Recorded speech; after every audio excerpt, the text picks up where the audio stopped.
Alright folks, welcome back. It's me, Mr. Hess, back with your next lesson in Chapter 7. This is Section 3 of Chapter 7. It's titled Identifying Similar Triangles. And so the focus of this lesson, instead of looking at any and all similar polygons, is the focus is now going to be on triangles themselves.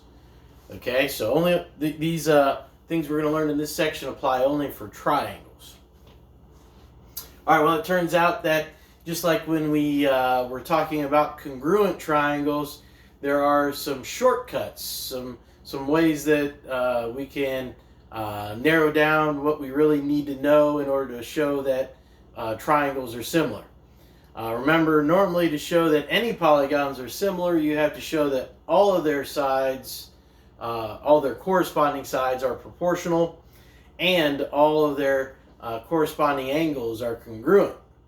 Well, it turns out we have some shortcuts that we don't have to know all of those. You know, not all the sides or all the angles. For example, one of our shortcuts to prove triangles similar is a postulate here, postulate 7-1 on your list of theorems and postulates. And it's better known as the AA similarity. Okay, remember how when we were proving triangles congruent, our shortcuts were like SSS and SAS and ASA, AAS, HL even was one of them. Okay, well, what those letters stood for, you know, of course, sides and angles still stays the same. The difference, of course, is going to be, though, what is true about them. Okay, so AA, of course, stands for angle in this case. You know, not Alcoholics Anonymous or something like that. But in this case, then, we need two of the angles to be the same, to be congruent. So if I had a couple of triangles here, and I wanted to show that they're similar, all I'd have to do is be able to show that two pairs of angles match. Notice it's only two pairs of angles, and we don't even need the third pair of angles. You know, maybe, for example, I might know that this angle matches this one, and maybe this one over here matches that one over there. Okay, that would be all I need. If I could show those two angles match, then that's enough right there. That's one of our shortcuts that we can use to prove the triangle is similar. Turns out, you know, when you dilate a figure, you know, as long as those angles stay the same, then the two figures have to be similar. Okay, we only need two angles instead of all three because we already know that in a triangle, all three angles have to add up to 180. So if two of them match, the third pair has to. You might even remember we had a theorem called the third angle theorem that stated that. You know, so what if I knew, for example, that you know, this angle here that matched that one, let's say that both of those were, I don't know, let's go with 40 degrees. So let's say that's 40, that's 40. And then maybe this angle over here was only 30 degrees. So that would be 30 and that would be 30. You know, by the idea that all three angles add up to 180, the third and remaining pair of angles have to match. I mean, after all, we could find the last angle here by subtracting from 180 the 40 and the 30, which leaves me with 110 degrees for that last angle up there at the top. Okay, so that would be 110. And by the same reasoning, 40, 30, then this last one up here would have to be the same as well. Okay, so that's why the shortcut is called AA. We don't need all three angles. We really only need two. That's probably the best shortcut to use because it's the most efficient as well. You only need to know two things, two pairs of corresponding angles. That's it. Okay, but they do have to match. All right, now our next theorem here, that was postulate 7-1. This is a theorem. Theorem 7-1 is better known as the SSS similarity. Okay, now the SSS similarity, of course, stands for side, side, side. It's a little different, though, than what we would have used in the past to prove triangles congruent. For SSS in the past, we would have had to show that all three pairs of sides were congruent. Well, that's not the case here. Of course, since we're talking about similar polygons, those sides do not have to be the same, but all three pairs of these sides do need to be proportional. Proportional, not congruent, but proportional.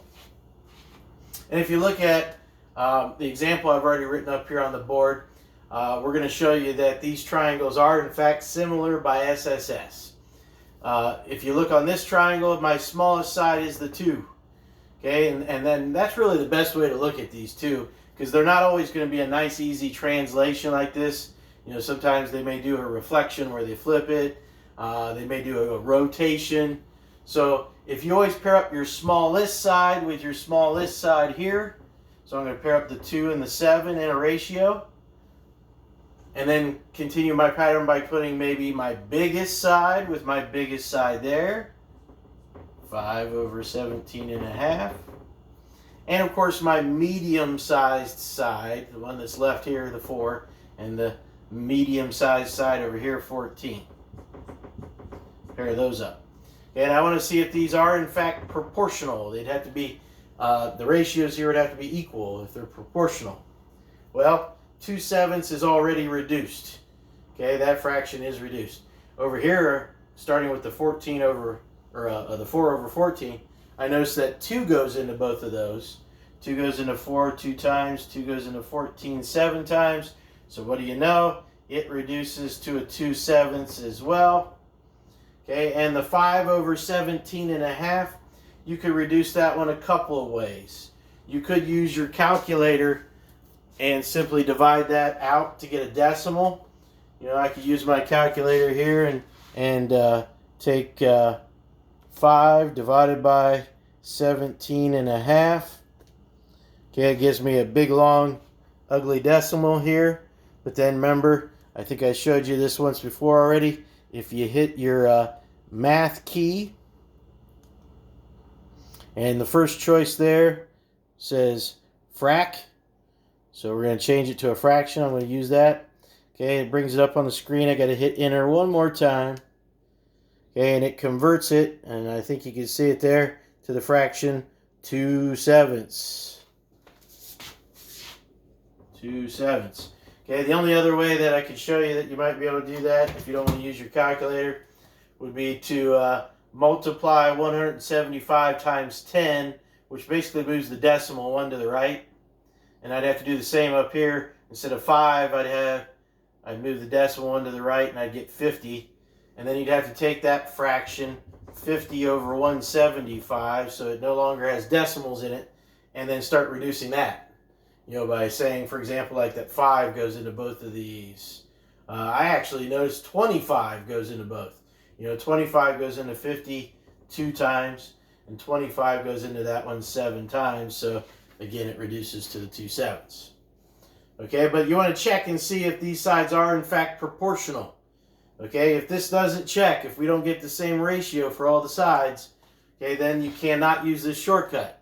So it's a little bit of work. You know, you're going to have to check all the sides and check their ratios.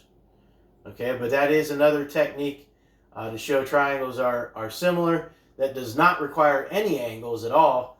The bad part being, though, since it requires all the sides, that leaves you no sides to find in a problem. You know, you already have to know all the sides to be able to use this shortcut. So we will not use that one very often. It's probably, you know, this is probably the most often used one, and this is probably the least often used one. Okay, there is one more shortcut, though. Okay, and again, it's kind of like our old shortcuts for proving triangles congruent. Remember, we did have an old shortcut called SSS, like this one, but this is SSS similarity. And this one, Theorem 7.2, is called SAS similarity. Okay, so it's kind of like our old method of SAS that we used to prove triangles congruent, only to prove triangles congruent, everything had to be congruent. Well, for SAS similarity, of course, these sides here and here, we only want those to be proportional. We don't want those to be congruent. But the angle right here, the A, that one does need to be congruent. Because remember, just like in AA, the angles have to be congruent. So anytime we're talking about angles, those need to be congruent. By the way, it's called SAS and not donkey. Okay, you cannot spell the dirty word. You cannot have this A be over here in front of the S's. And in other words, the angle, remember we've talked about this before, that angle has to be the included angle in between the sides. Included just means a fancy way of saying in between. So look at my picture. Do you see how I have this angle that's right in between those two sides?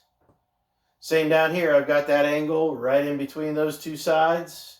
And I've marked those two angles congruent already. Okay, so I've got the angle part of it. Yeah, I still need to check the sides to make sure they're proportional though, like I did over here. Okay, so see that 5? I hope you notice that it corresponds with this 2.5. Both of those are the smaller sides, and these are the longer ones. So we pair those up. We put 5 over 2.5, and we do the same with the 8 and the 4, and put 8 over 4. Now I want to know, oh, hey, are those equal? Well, here's an easy one to check. 2.5 actually goes into 5 twice. So that fraction right there would reduce to 2 over 1, or just 2 if you want to say that. 8 over 4, well, 4 goes into 8 2 times as well. So it reduces to 2 over 1, or just 2. So it does check. The sides are proportional. We do have the angle in between. Again, it has to be an included angle, though. Okay, you can't spell donkey. We can't have this angle or that angle. It had to be the one in between the two sides that we already knew. All right, so there's our shortcuts in this section for proving triangles similar. There is one other theorem that I wanted to cover real quick, and I've got it already on the flip side of this.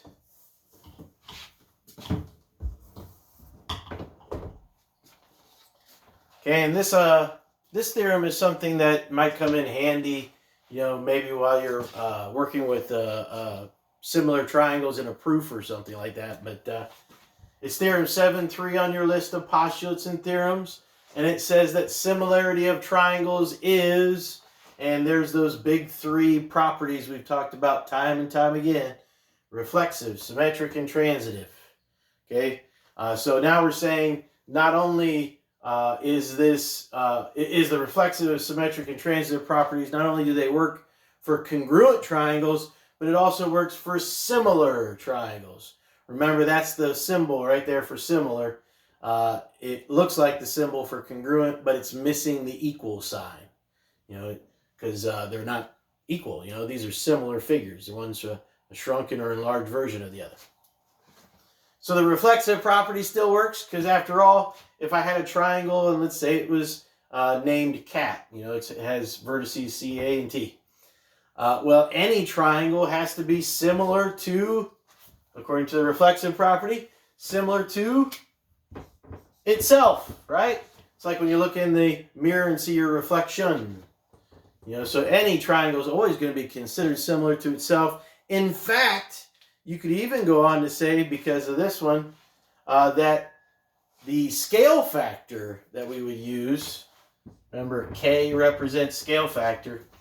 If I have the same exact triangle, cat and cat, that means the triangle didn't change any, right? It didn't get bigger or smaller. It stayed the same size. And the only scale factor that would cause a triangle to stay exactly the same and not change at all, can you guess it? Yep, 1. Yeah, that's the only number you can multiply all the sides by and it wouldn't change at all. So reflexive property really just talks about how a triangle is similar to itself, and of course then it would have a scale factor then of 1. Symmetric property. All right, the symmetric property, remember, talks about having symmetry. I talked about this before. I've got an arm on each side, and even if I flip around, I still have an arm on each side. So I have symmetry, and I can flip it around either way. So that's what I'm going to do here. If I already knew that triangle CAT, cat, is similar to triangle FOX, fox, okay, then according to the symmetric property, I can take this statement, I can flip it around and say instead that triangle fox is similar to triangle cat.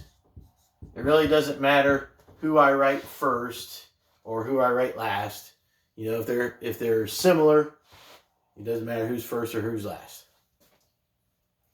And of course we have the transitive property. Remember, the transitive property is like a chain of events where one thing triggers the next.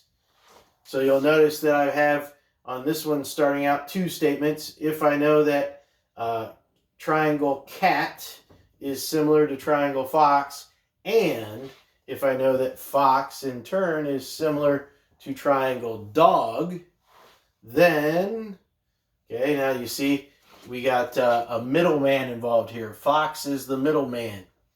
Okay, so if cat's similar to fox and fox is similar to dog, we can eliminate that middleman essentially, and we could just say then that triangle cat is similar to triangle dog.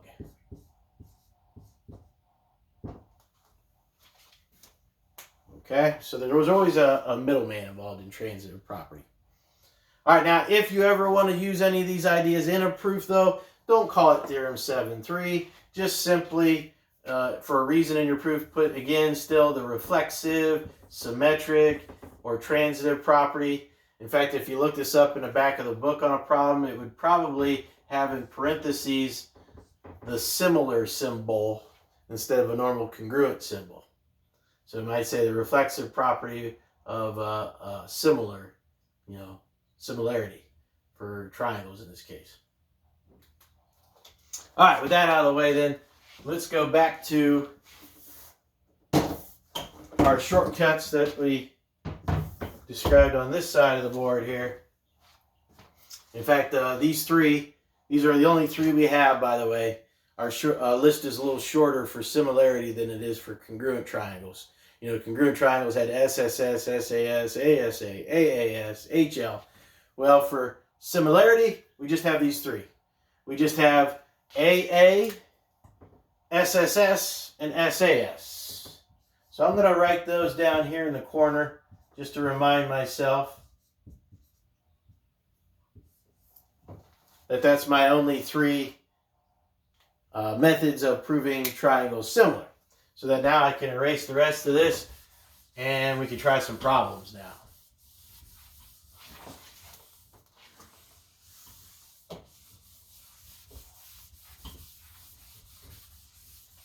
So for our first few problems here, we're just going to see if we can determine if the triangles are similar, and if so, by what method, which shortcut can we use?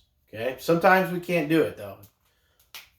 Sometimes we might not have enough information or something, or sometimes maybe they just don't check. Maybe you don't have sides that are in fact proportional. That's usually the one way it doesn't check. Okay, but here's our first problem then. We're going to try to determine how these triangles are similar, if they even are. If they even are. Okay, so there's my two triangles. Let's say that this angle right here is 40 degrees. Let's say that this angle here is 35. Okay, and then let's say that this angle right here is 35 degrees. And let's say that this angle right here is 105.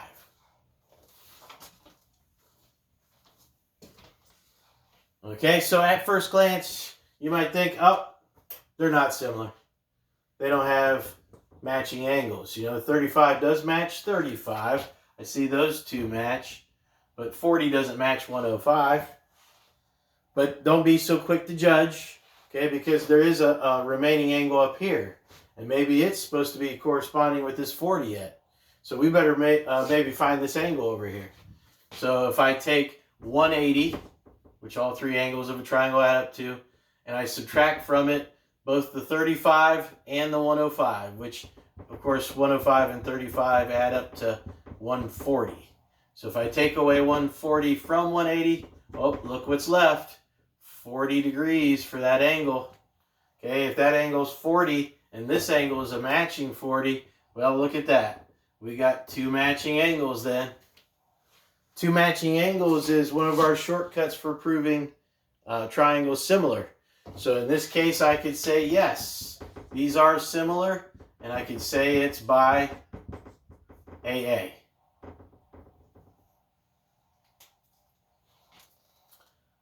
All right, let's try another one.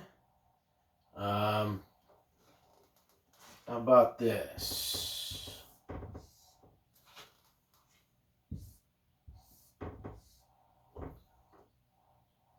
Let's say that this is 6, this is 9, 12 here, 8 here, and suppose that I already give you that this angle is congruent to that angle.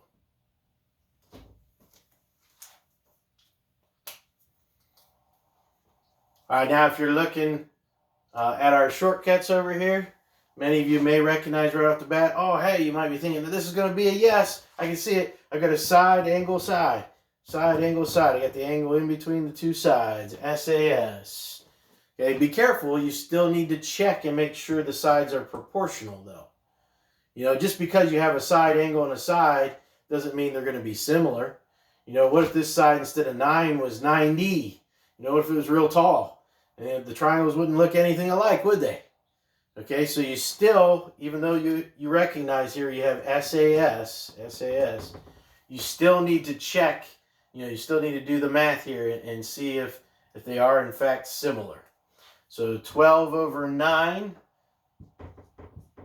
And if you're wondering how I know which ones to pair up, you know, how do I know it's not a flip?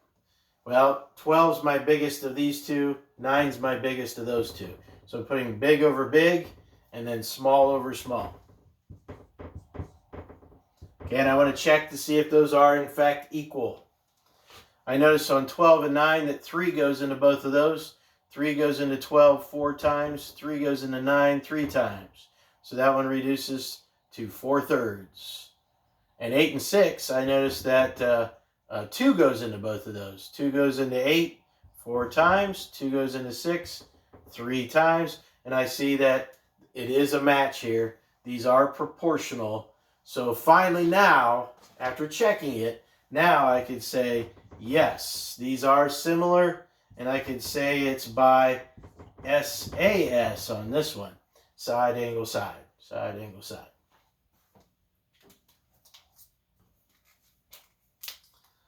All right, let's try at least a couple more of these yet. Let's see. Let's put our next one over here.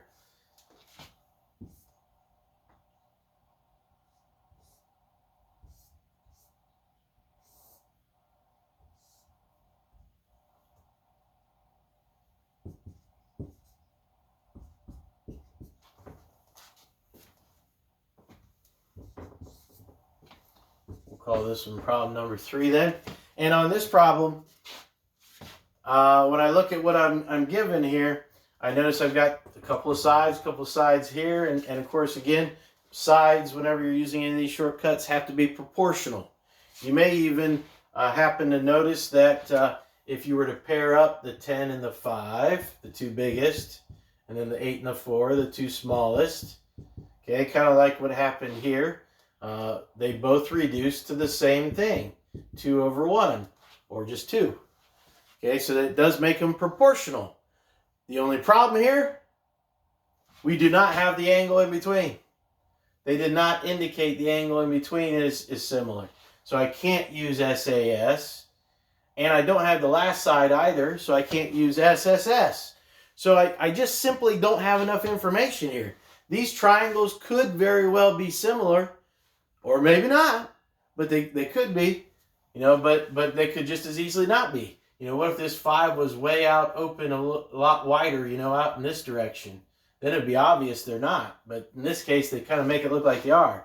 But in this case, I have to say no, because there's not enough info.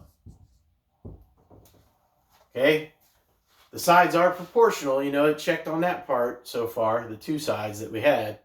Okay, but that's just not enough information. There's no shortcut just called SS. Okay, so be careful. All right, and I'm going to try one more of those. Let's say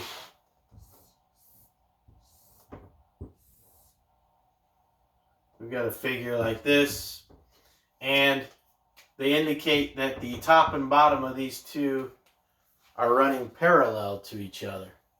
Okay, and that's all they give you. Let's say that's all they give you. Okay, so when you at first glance you might look at this and go, it's probably, again, no, not enough information.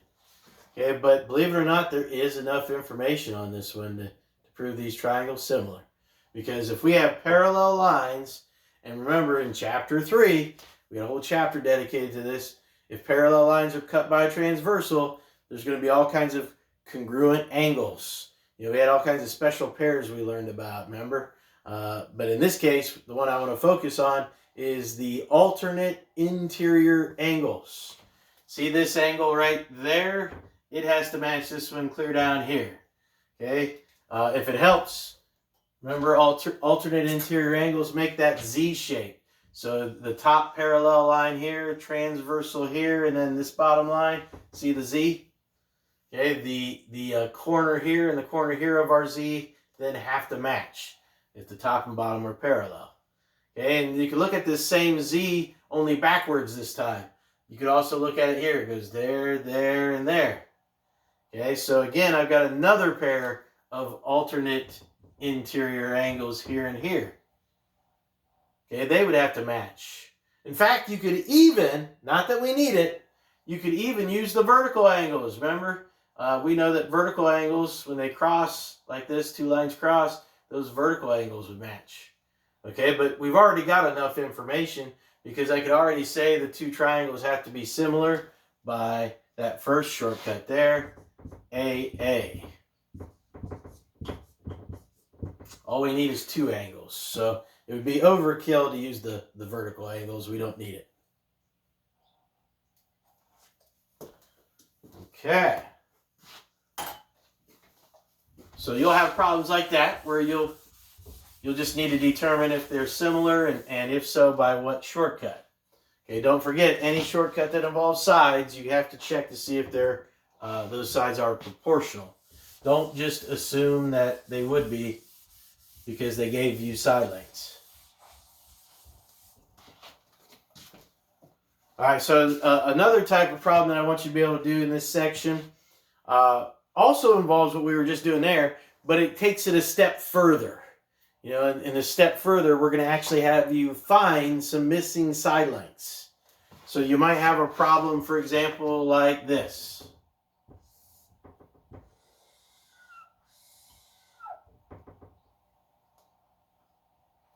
And let's say that this is A, B, C, D, E. Okay, and in our picture here,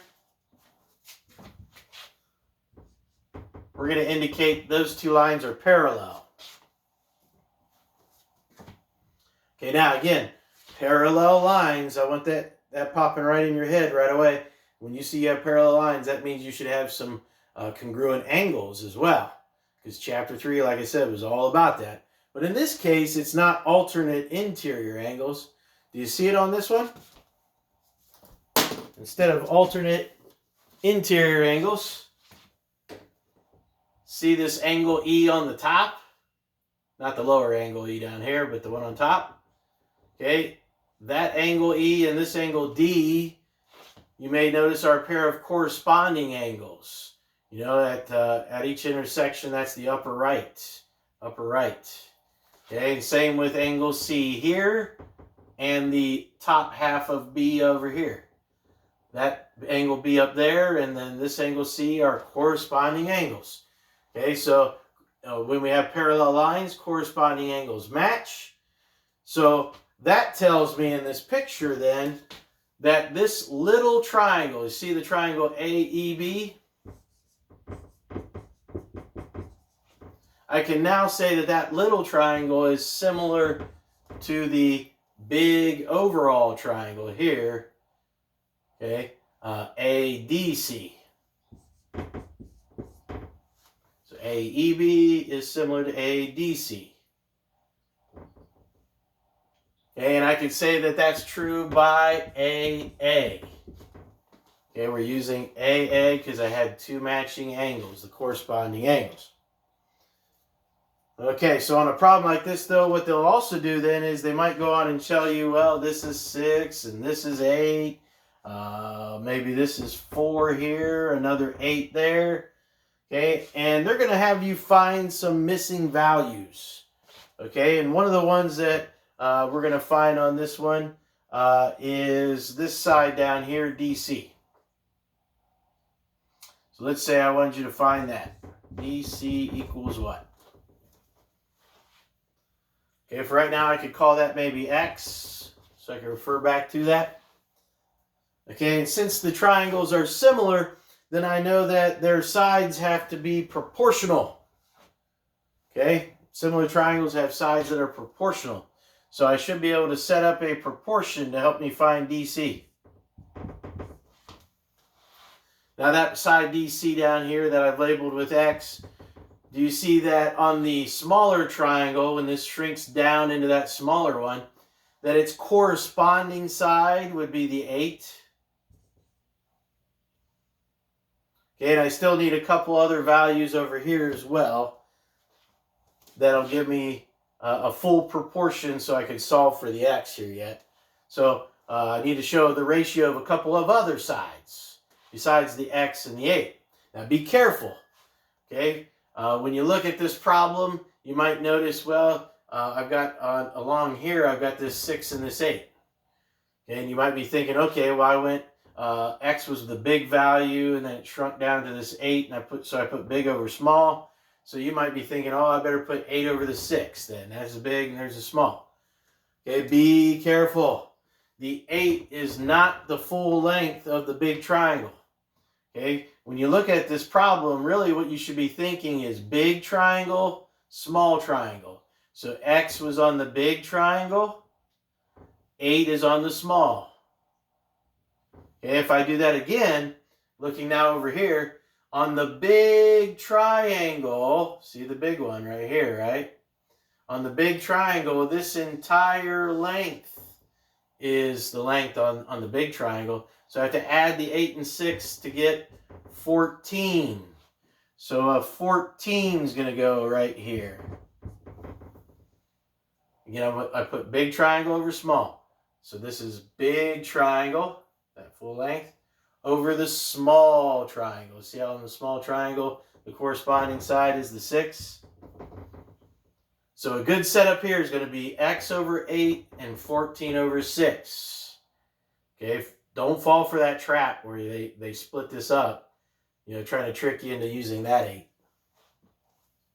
It did get used, obviously, to add together to get that side, though. All right, so there's my setup where X would be a DC. You know what to do from here, right? Cross multiply. So you'd have 6x equals, let's see, what is that? 80 plus 32. So that'd be 112. And then divide by the 6. Let's see, that goes in there. 52. What is that? Let's see here. 112 divided by 6. Comes out to 18 2/3. 18.6 repeating, if you'd like to put that as well, if you're more of a decimal type of person.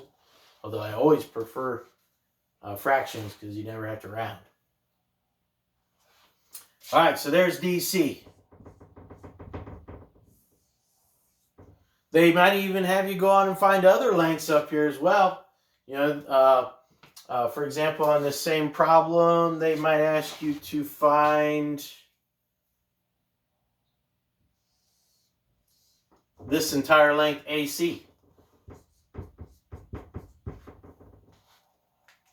I'll call it Y instead of X this time. But again, you should be able to set up proportions to find any of these missing lengths you need to find.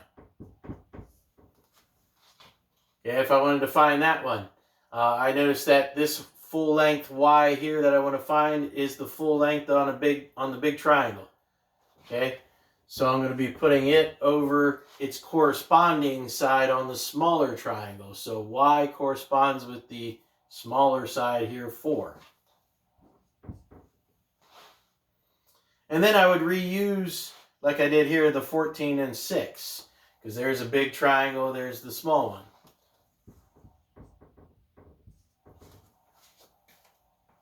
If you like, you could even use the 18 2/3 over 8. Okay, I don't recommend that because that's kind of an ugly number to work with. At least here I have nice whole numbers. Okay, I cross multiply again, just like I did over here. So 6 times y is 6y. 4 times 14 is 56. Okay, and then again, I'm going to have to divide by the 6. Looks like, again, it gives me something that's not a whole number here. Yeah, this comes out to 9 1/3, or 9.3 repeating. So there's our AC. Okay, you could even go on and find BC, of course. You know, if I knew this was 9 1/3, and this part's 4, 4 plus 5 1/3 would be 9 1/3, right? Okay? So you will have problems like that as well, where first, before you can find any missing sides, you have to first be able to justify that the triangles are similar. You know, if it wasn't similar by one of these methods, then you'd have to stop right there. You would not be able to find any missing sides. Okay, so you have to be able to prove that the triangles are similar first, then go on and find your missing sides. Let's try one more of those, and then we'll call it a day here.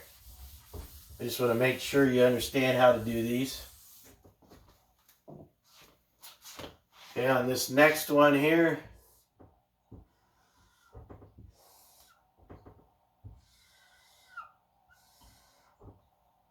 let's say you get a picture that looks like this. Okay, and I'm just going to label that M, Q, N down here, P, R, and S, let's say right there. Okay, and they tell you that this part down here is 50. Let's say that this side from there to there is 20. From there to there is 30. And then one other thing that I'm going to tell you about this picture, you see QPNM. QPNM is a parallelogram.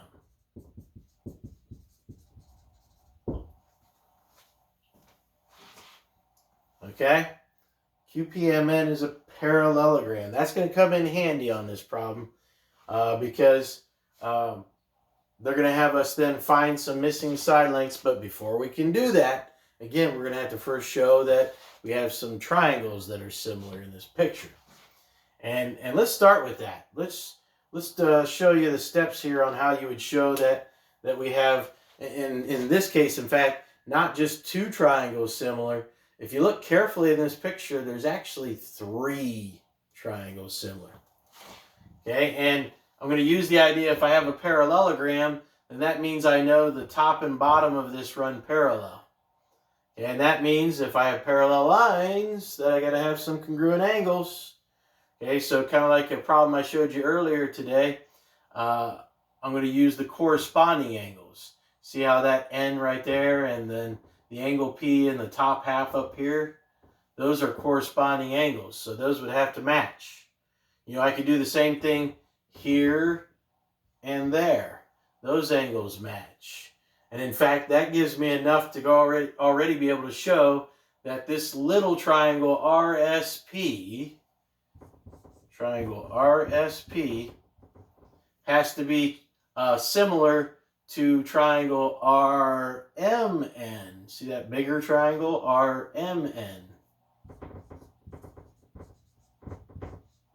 How do I know? Well, look, angle, angle, angle, angle, single, double. Okay, that's one of my shortcuts to prove triangles similar. So I know that they're similar by AA. But there is another triangle. Do you see this triangle right here? Okay, and I can actually show that that triangle is also similar to the other 2 triangles I just mentioned here. And the reason I could do that is I'm going to use, see how I have vertical angles right there? I'm going to use those vertical angles to say that this has to match that angle. So there's one pair of matching angles between the triangles. And then finally, If you remember back in our previous chapter, chapter 6, which focused on quadrilaterals like parallelograms, we learned that the opposite angles of a parallelogram are congruent. So the only pair that I'm concerned with, see this N? I know that it's going to match clear over here, this Q. Those are opposite angles of that parallelogram. And then as a result, look, it gives me single, double, and on our new triangle, single, double. So it turns out that that triangle here, MQS, is similar to both of these as well. And they're all similar by AA. You know, single, double, single, double, single, double.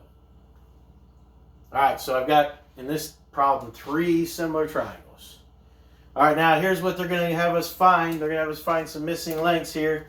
One of the missing lengths they want us to find is RN. RN goes from there all the way down to there. Okay, I'm going to call it X. Okay, and as you can see, it's only a part of, in fact, the big triangle. See that big one right there, RMN? Okay, it's one of the sides on there. To find it then, we're going to set up a proportion, though, with our similar triangles here. And I want you to notice that, here's how I like to look at it. This is a side on this big triangle that's in between a single mark here on this angle and nothing over here. So single and nothing. X is between single and nothing. Okay, so I want to look for another triangle here that has, oh, look right here, single, nothing is 20 on that one. So I can pair those up. Those are corresponding sides.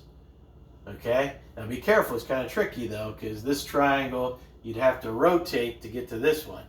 Because I can see single, double there, and then when I rotate it, single, double there. Okay, so the X does correspond with the 20. Okay, but then I probably want to make use of this 30. Now remember, I already put the 20 from this triangle on the bottom, so I'm going to put the 30 on the bottom as well over here, because they're both on a smaller triangle than this one. Okay, but that 30 is between the single and double. Between the single and double here is 50 on the big triangle. So I put a 50 here. Okay, so again, just to recap, X was between single, nothing, 20. And then 50 is between single, double on that same triangle is 30. Okay, then if I solve that proportion, I'll have my X, or side RN. So I cross multiply, 30 times X is 30X, 20 times 50 is 1,000, divide by the 30, and we'll have our missing side here. So 1,000 divided by 30 is 33 1/3. 33.3 repeating. By the way, they're not all going to come out to thirds or 2/3 like I've been showing you so far. Okay, just a coincidence here. Alright, so that's 33 1/3. Okay, another side they might have you find is side RP. Okay, RP, this little part here. Here, I'll label that with Y. But actually, to find that length, we don't need to set up a proportion if we use what we know about parallelograms. In a parallelogram, not only are the opposite angles congruent, but so are the opposite sides. So that 20 there, I can transfer over here, and then 20 plus what gives you 33 1/2 that we found earlier. Yep, you guessed it. That'd be 13 1/3. So there's the Y, or RP. And one of the other lengths they might have you find on this picture would be SP. But again, I don't need to set up a proportion for it either. Again, if I know if this is 50, opposite sides on a parallelogram match, so from here to here should be 50, so it's 30 plus 20. 30 plus 20 would be 50 again. So SP should just be 20. Could you find it setting up proportions? Sure. It's a lot quicker if you just use what you know about parallelograms in this case. We did have to at least set that one up, though, to get things started. There you have it. Okay, on all these problems, again, I want to emphasize, though, before you go on to find any missing side lengths, you have to show that the triangles are similar using one of our shortcuts, AA, SSS, or SAS. If the triangles aren't similar, then we can't set up the proportions in the first place. You know, the sides won't be proportional. All right, good luck with all that, and let me know if you got any questions.